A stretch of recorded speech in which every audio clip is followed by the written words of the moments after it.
আমার আব্বা আমার সাথে ঈদ করতেছেন না, উনি আমার যে বর্তমান মা আছে ওনার সাথে আরেকটা জায়গাতে ঈদ করতেছেন। ওয়াশরুমে গিয়ে আপনার হচ্ছে শাওয়ার ছেড়ে কোনো সময় কান্না করতাম, আবার কখনো কখনো মুখে গামছা গুজে কান্না করতাম।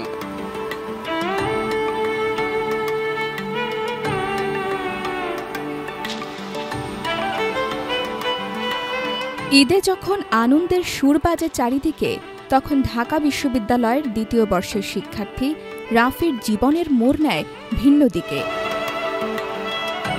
যখন অন্য সব শিক্ষার্থীরা বাড়ি ফেরার জন্য ব্যস্ত, তখন রাফির নেই কোনো ফেরার জায়গা। একটা বিষয় যদি আপনি লক্ষ্য করেন, ঈদ কিংবা এরকম বড় বড় যে ফেস্টিভ্যালগুলো আছে এগুলোতে আমরা মেইনলি হচ্ছে যারা দূরে থাকি তারা বাড়িতে যাওয়ার অন্যতম প্রধান কারণ হচ্ছে আমাদের একটা নারীর টান থাকে। তো আমার এই নারীর টান প্রায় ছিন্ন হয়ে গেছে 2014 সালের দিকেই, যখন আমি মানে হচ্ছে ক্লাস 5 শেষ করেছি। ছোটবেলায় মাকে হারিয়েছেন, বাবা দ্বিতীয় বিয়ে করে নিজের সংসারে আবদ্ধ, আর বড় 2 ভাইও রাখে না যোগাযোগ। তাই প্রায় 7 বছর একাকী থেকেই কেটে যাচ্ছে তার ঈদ। আমি যখন বাড়ি যাব তখন দেখবো আমার মা নাই এবং আমার আব্বা আমার সাথে ঈদ করতেছেন না, উনি আমার যে বর্তমান মা আছে ওনার সাথে আরেকটা জায়গাতে ঈদ করতেছেন। তো তখন আসলে ওই জায়গাটা একদম ফাঁকাই থাকবে, একাই লাগবে। আর সাইড রোলগুলা বলতে আমার ভাইয়েরা তাদের ফ্যামিলি নিয়ে তাদের জায়গা ঈদ করবে, আমার চাচা চাচিরা তাদের বাচ্চা কাচ্চার বেশি প্রায়োরিটি দিবে, এটা খুব স্বাভাবিক। তো আমি ওইখানে একাকেই ফিল করবো। তো ওইখানে ঈদ করা আর ঢাকাতে ঈদ করা একই রকম আমার কাছে মনে হয়, এই জন্য আমি ঢাকাতে ঈদ করি।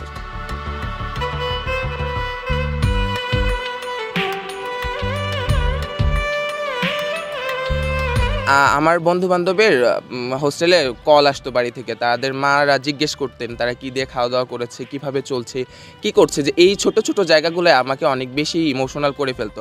আমি তাদেরকে আমার ইমোশন মানে হচ্ছে দেখাইতে চাইতাম না। আমি কি করতাম, ওয়াশরুমে গিয়ে আপনার হচ্ছে শাওয়ার ছেড়ে কোনো সময় কান্না করতাম, আবার কখনো কখনো মুখে গামছা গুজে কান্না করতাম।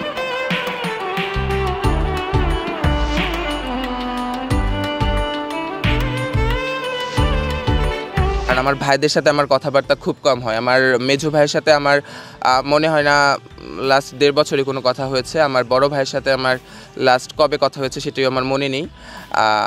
তাদের সাথে আমার যোগাযোগ একদম নেই বললেই চলে, তারা আমার শুভাকাঙ্ক্ষী হিসেবে আছেন।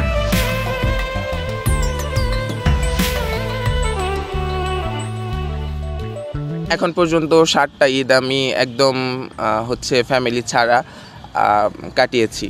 আর আমার ভার্সিটি লাইফের এটা হচ্ছে 3য় ঈদ। আমি প্রথম বর্ষে 2টি ঈদও হলে করেছি, এইবারকার ঈদটা আমার হলেই করতে হচ্ছে, আমি নিজেই করছি।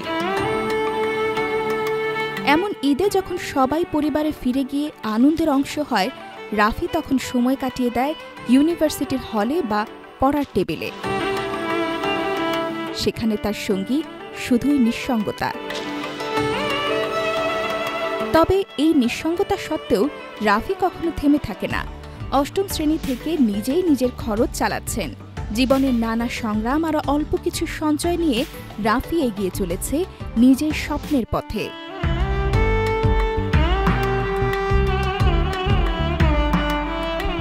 আমার মার কথা ছিল এরকম, যেই আমার আম্মাকে দেখতে আসতেছিল তাকেই বলতেছিল যে আমার ছোট ছেলেকে দেখে রাখেন।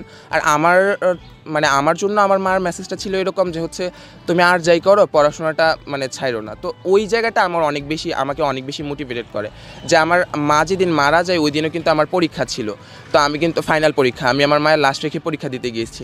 ওই কথাগুলো আমাকে মোটিভেট করে। তো আমি আমার লাইফে অনেক প্রতিকূলতা দেখছি, উজান ভাটা সব কিছুই দেখছি, কিন্তু আমি কখনো আসলে পড়াশোনা থেকে পিছপা হই নাই। এই কারণ হচ্ছে এটা আমার মায়ের একটা ইচ্ছা, শেষ ইচ্ছাই বলতে পারেন, যে মরার আগ মুহূর্ত পর্যন্ত উনি এই কথাটা বলতেছিলেন।